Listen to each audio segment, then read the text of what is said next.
Welcome to the beautiful Mission Valley. I am coming into Ronan, Montana on Highway 93. Highway 93 runs from Canada to Mexico and intersects several east to west interstates and major highways. Highway 93 has become a major human and drug trafficking corridor. We have a huge problem in Montana and all over the world with human trafficking. It's a huge concern. Our beautiful young women are disappearing. Our children are disappearing. Our young men are disappearing. People are disappearing to be used for very nefarious, evil purposes. Here in Lake County, Montana, our sheriff, Donald R. Bell, conducts human trafficking workshops that teach us what to look for, what to report, and how to interact with these individuals when we see them. It's a situation. I drive Uber in Missoula. Recently, I've had some very frightening experiences on the streets of Missoula. Late at night, with women that were very scared. 3 weeks ago was the University of Montana Rodeo. At around 2:30 in the morning, I received a ride request, oddly enough, at the Clearwater Credit Union in Missoula, Montana.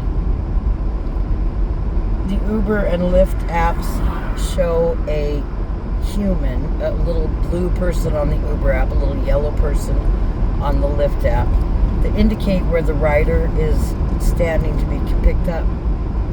As I approach the pickup point, the person was not at the Clearwater Credit Union. As I approached the Clearwater Credit Union, I could see EMS lights around the corner of another building. That was where the pickup point was. That was where the humans were.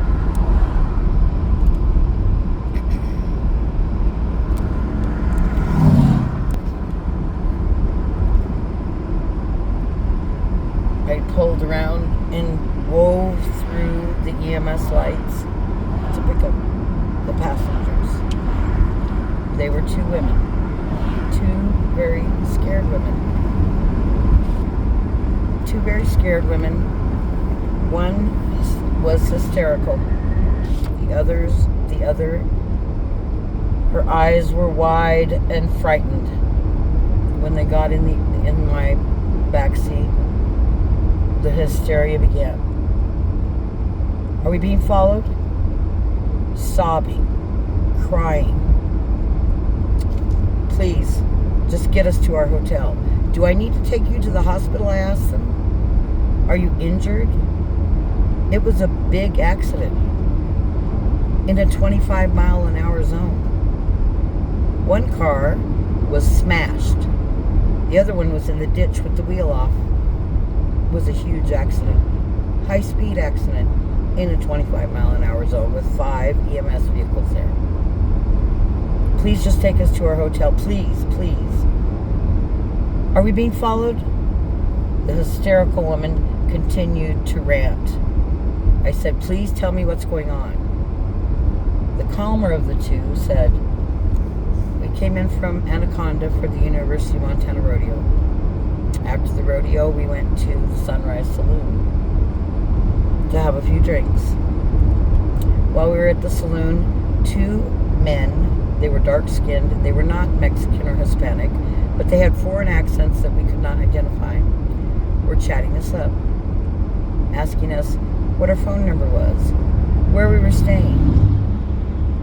We did not give them any information, but when the bar closed, we left the bar and they were standing across the street. Now when bars close, the bar owners ask the patrons to please leave the property so that they are not liable if there is a situation. So the girls began walking as they waited for a Lyft or an Uber to become available. They ordered the Uber, they ordered the Lyft. They began walking to the Clearwater Credit Union where there are lights and there are cameras. As they were walking, these two gentlemen were then walking some distance behind them. And behind those gentlemen was another gentleman driving an SUV. When they got to the Clearwater Credit Union, they heard the accident, but they did not see the accident. And when the EMS vehicles arrived, they walked over to those vehicles and told the police what was happening. The unfortunate reality and my disappointment in the Missoula Police Department is that these EMS people told them, "You're drunk and paranoid." That's concerning. As I drove these women to their hotel out on the east side of town, I asked them, "Do you know how to double lock a hotel room door?" "Yes, we do." "When I get you to your hotel, I need you to not come out of your hotel room even to get ice tonight. Take my contact information.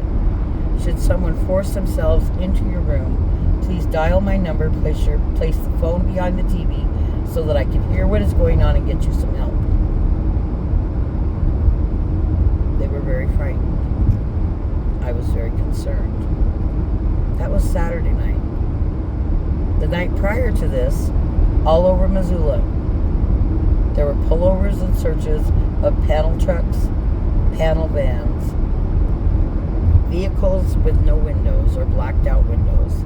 They were searching. They were searching for humans in Missoula. There were several drug overdoses over that weekend. Several people died. There's bad dope on the streets, along with the human trafficking. And every child, every young woman, every young man that is walking in the dark is a potential victim. The other situation that happened that night, I picked up a young bartender from one of the more affluent bars, and we talked about what had happened. And he informed me that the bartenders are watching. They're watching the young women. They're watching the drinks. They're watching the interactions. They are urging young women to not go home with anyone they do not know and to think twice about going home with those that they do know.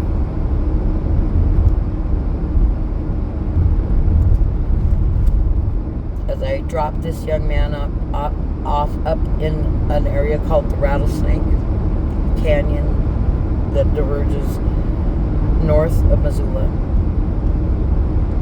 I often get lost up there because the housing developments are strange, and I often will have to Google an address in downtown Missoula to find my way out. That night was a similar situation. When I got back to Rattlesnake Drive, as I drove down into the valley in a 25-mile-an-hour zone, just as I was very nearly to the freeway intersect, there was a beautiful young woman to my right, long, beautiful hair down to her butt, in gorgeous clothes, that stepped up on the curb and fell down. At that area, there is actually a place to pull over. There are many places on Rattlesnake Drive where there is no pullover area. That place there was. I immediately pulled over, rolled down my window, and said, "Ma'am, are you all right?" She is on the phone, very intoxicated. I'm okay. "Ma'am, I'm a Lyft driver. Do you need a ride?" The person on the phone, I could hear, Don't get in with them. I'm on my way." As we were sitting there having this interaction, two men headed in the opposite direction, dressed in black on bicycles, saw this interaction and stopped and got off their bicycles. And they were standing across the street watching this interaction, and I said to the young woman, "How far away is your friend?" "How far away are you?" "I'm about 10 minutes, the lady said. I said, "I'll wait. You don't have to get in the car. I'll just wait." And the young woman leaned in the car, and I said to the woman, "How far away are you?" And she said, "About 10 minutes. I said, "Where are you?" And she said, "I'm on Miller Creek Road out by the Silver Slipper," which is a lot farther than 10 minutes from where we were. I said, "Ma'am, you are a lot farther than 10 minutes from the rattlesnake." And she said, "The rattlesnake?" Well, she told me she was on Toole Avenue by St. Patrick Hospital. This young woman did not even know where she was. She was so intoxicated. I said, "Where can I meet you? I have a very good friend that is the night manager at the town pump on Mullen and Reserve. Can I bring her to you? There are 2 individuals watching us, and I want to get her out of here." "Yes, please bring her to me. You please stay on the phone with us so that you can listen, so that you know that she is safe." The young woman got in the back seat, and I proceeded to take her to the town pump at the agreed meeting spot. This young woman did not know where she was. Her parents had taken her to a comedy show, and then she had gone out with her friend for some drinks. Her friend hooked up with somebody and left her alone. She was walking alone in the dark in a residential area at 3 a.m. These are the situations that are putting our young women in very dangerous situations. These are the situations that are prime for human traffickers. Please do not let your young women walk alone at night. Please do not walk alone yourself at night. Please watch your children. Every child in this country and all over the world has a price tag on their head right now. Please watch your kids. It's a situation, a very grave situation. The darkness wants to claim us all, and it wants our children first. Be awake and aware of the situations unfolding in your reality, the scenarios you are putting yourself into. I'm Robin, and I'm a very concerned Witch of the Woods. This has been a Witch of the Windshield episode and a Witch of the Woods production. Blessed be.